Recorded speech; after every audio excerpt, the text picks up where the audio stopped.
आपल्यासोबत शिवसेना नेत्या शीतल म्हात्रे आपण त्यांच्याशी बातचीत करणार आहोत. काल इंडिया आघाडीची बैठक झाली. या बैठकीमध्ये पाहायला गेलं तर जे महाराष्ट्रातील शिवसेना उद्धव बाळासाहेब ठाकरे पक्षाचे प्रमुख आणि आमदार आदित्य ठाकरे होते, हे शेवटच्या रांगेत पाहायला मिळाले. त्यानंतर तुम्ही आज बाळासाहेब ठाकरे यांना वंदन केलेलं आहे.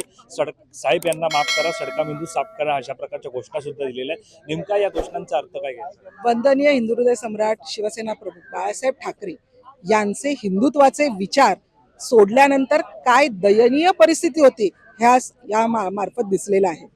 साहेबांनी शिकवलेला महाराष्ट्रातल्या प्रत्येकाला अभिमान आणि स्वाभिमान हा साहेबांनी शिकवलाय. त्यांनी दिलेली शिकवण विसरल्यानंतर जी परिस्थिती झालेली आहे उभाटाची, ही खरोखर दयनीय आहे.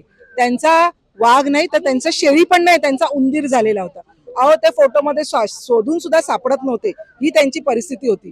त्याच्यामुळे महाविकास आघाडीत त्यांची काय जागा आहे आणि त्यांची काय किंमत आहे हे या निमित्ताने कळलंय. ज्या प्रकारे एकनाथ शिंदे ज्यावेळेला मंचावरती सभेसाठी उभे राहतात त्यावेळेला म्हटलं जातं, बाळासाहेबांचं ते वक्तव्य की मी शिवसेनेची कधीच काँग्रेस होऊ देणार नाही. मात्र आजच्या घडीला कालच्या बैठकीमध्ये तसा प्रकार घडल्याचं तुम्हाला वाटतं का? नाही, आज उरली सुरलेली उभाटा सुद्धा उद्धव ठाकरेंनी जाऊन सोनिया चरणी टाकलेली आहे. ते प्रत्येक वेळेला म्हणतात दिल्ली समोर आम्ही झुकणार नाही.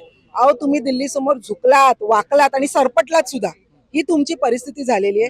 त्याच्यामुळे तुम्ही तर बोलूच नका, कारण बाळासाहेबांचे विचार घेऊन चालणारे आहेत एकनाथ शिंदे साहेब. आणि हे परत एकदा सिद्ध होतंय की खरे बाळासाहेबांच्या विचारांचे वारसदार जर कोणी असतील तर ते एकनाथ शिंदे साहेब आहेत.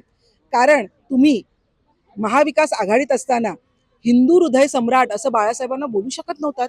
आतापर्यंत सोनिया गांधी आणि राहुल गांधी किती वेळेला इथे येऊन नतमस्तक झालेले आहेत, एकदाही ते आलेले नाहीयेत. हे लक्षात ठेवा. सावरकरांच्या संदर्भात तुमचं राहुल गांधी जे वक्तव्य करतात त्याच्यावर उद्धवजींचं काय म्हणणं आहे? म्हणजे तुम्ही हिंदुत्व सोडलंय, तुम्हाला हिंदुत्वाबद्दल ब्र काढता येत नाही.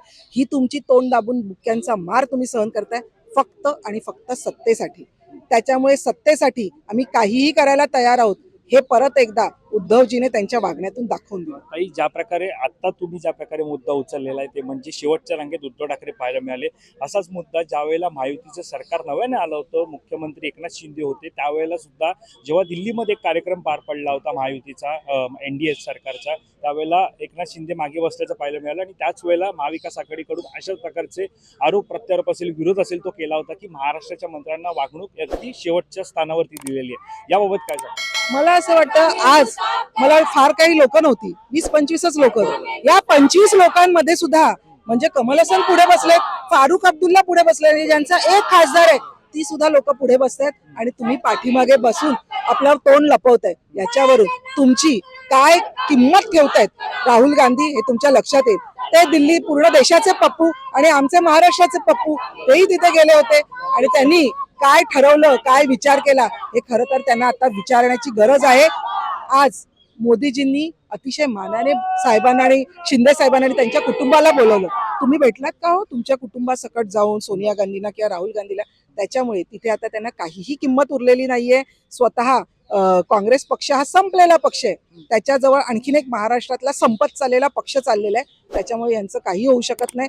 फक्त बाळासाहेबांच्या विचारांचा, हिंदुत्वाचा, त्यांनी शिकवलेल्या स्वाभिमानाचा अपमान त्यांनी केलेला आहे. त्याच्यासाठी आम्ही आज बाळासाहेबांच्या स्मृतीस्थळावर येऊन आम्ही नाक घासून त्यांची माफी मागितली. धन्यवाद आमच्याशी बातचीत केल्या संदर्भात.